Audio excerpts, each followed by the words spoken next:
In this video, we will study about the human ear. The ear contains the phonoreceptors, which makes it as a sense organ. It is an auditory organ which helps us to hear sounds. We also call it as the auditory organ, and it is also known as statoacoustic organ because it has dual function to perform. First, it helps to hear, and second, it helps in balance. So it is called as statoacoustic organ. Let us study the different parts of ear. The ear can be divided basically into three different parts.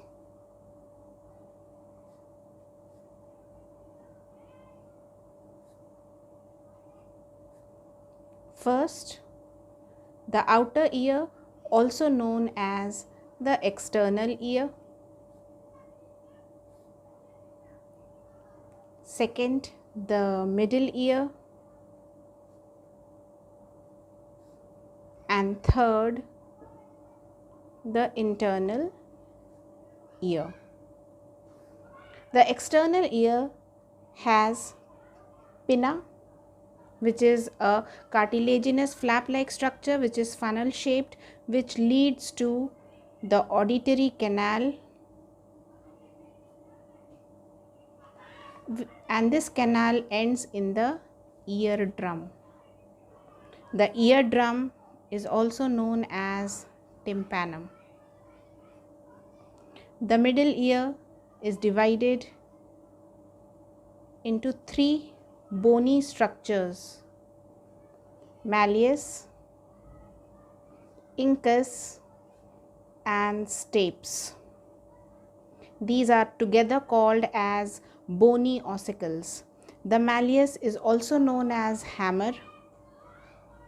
The incus is also known as anvil, and the stapes is also known as stirrup. The internal ear is also known as membranous labyrinth.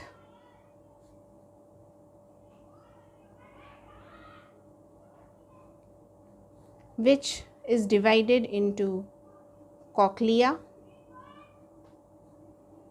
the semicircular canals,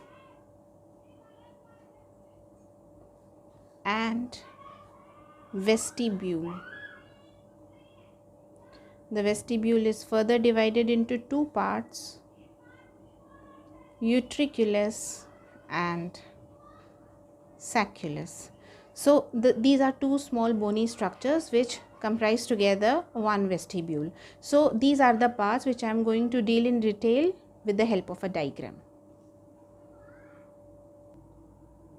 This is the figure representing the entire human ear, which is divided into three parts. The parts shown in orange is the external ear or the outer ear. The one in the red is the middle ear, and in blue is the internal ear or membranous labyrinth. This is the outermost part called as pinna, which lies on the lateral surface of the head, lateral side of the head, and this is meant to collect the sound waves. The sound travel in waves, and because of this particular structure, the shape, the sound waves are collected. The human beings are unable to move their pinna. The sound waves enter and then lead into a long auditory canal. The auditory canal is having hair as well as sebaceous glands. The hair and the sebaceous glands are both meant to protect the internal ear from any dirt or microorganism from entering.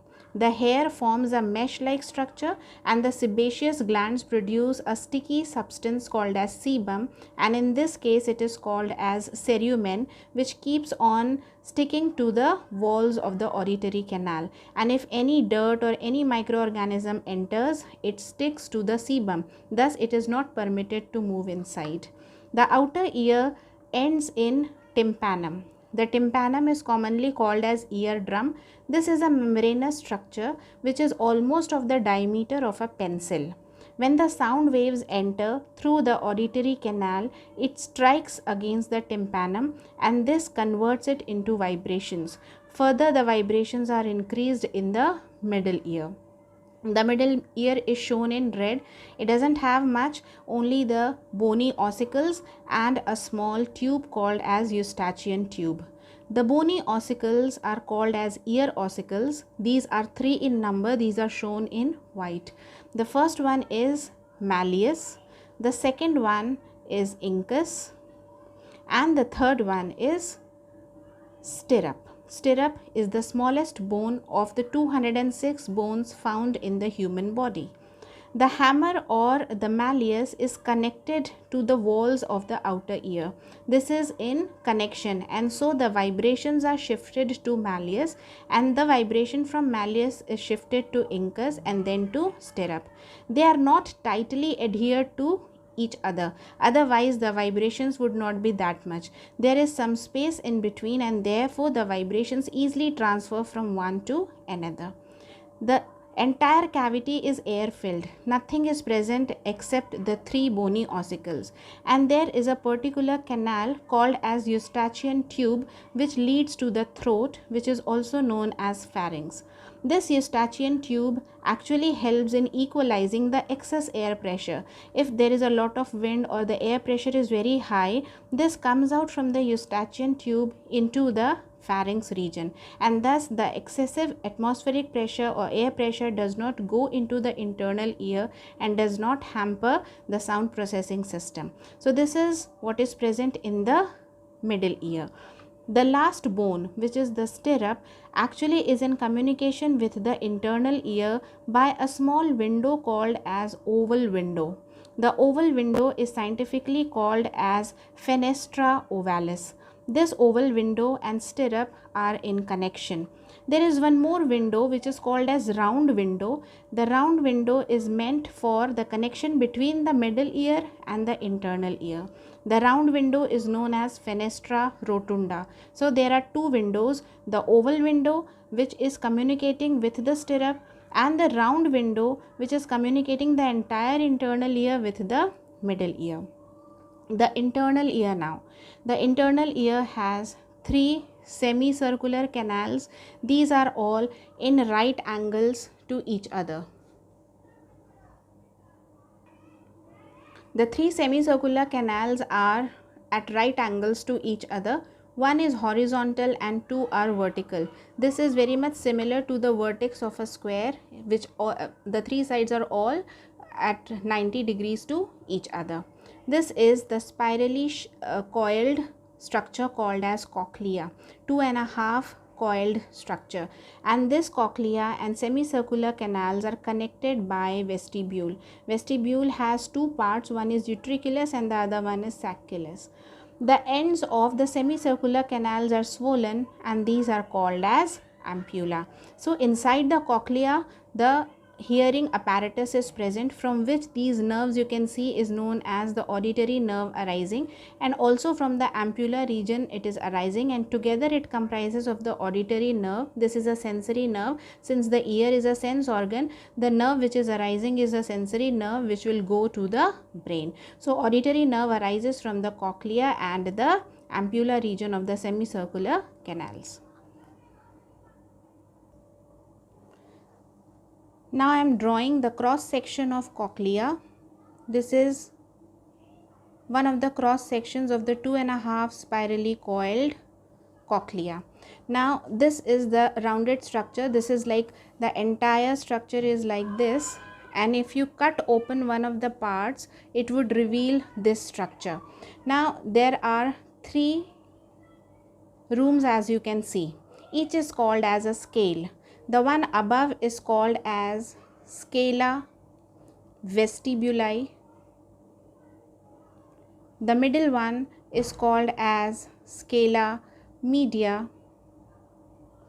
and the lower one is called as scala tympani.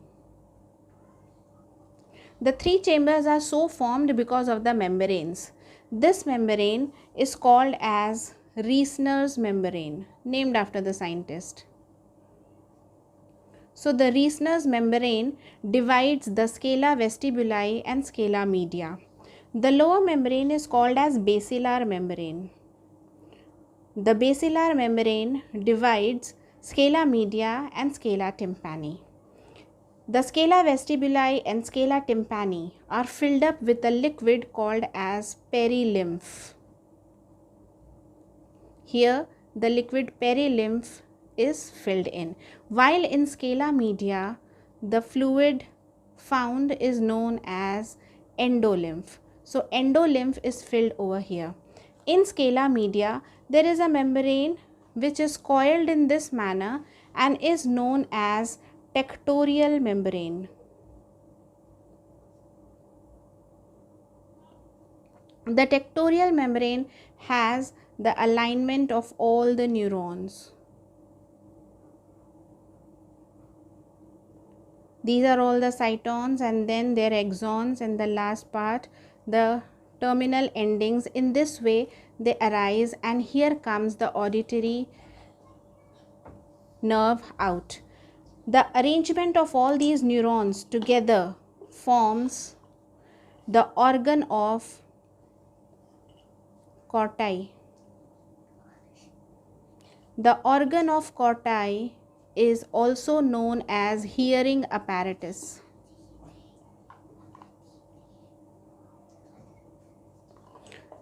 In this fluid endolymph, there are small calcium carbonate particles.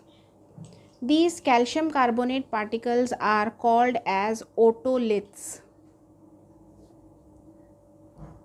In some of the books it is written as limestone, and these otoliths are actually meant to balance the body whenever the vibrations come. Now when the vibrations from the middle ear is shifted to the inner ear, the liquid vibrates. Once the liquid vibrates, these neurons get the impulse. These neurons altogether which are present in the hearing apparatus are getting an impulse because of the vibrations. So as soon as the impulse is conducted, then it is transferred from the auditory nerve out to the brain, and the brain interprets what you are hearing. So this organ of Corti is the main hearing apparatus which is found inside the middle, that is the scala media of the cochlea. So this is the cross section of cochlea which shows the three chambers, and the otoliths are helping in balancing or maintaining equilibrium.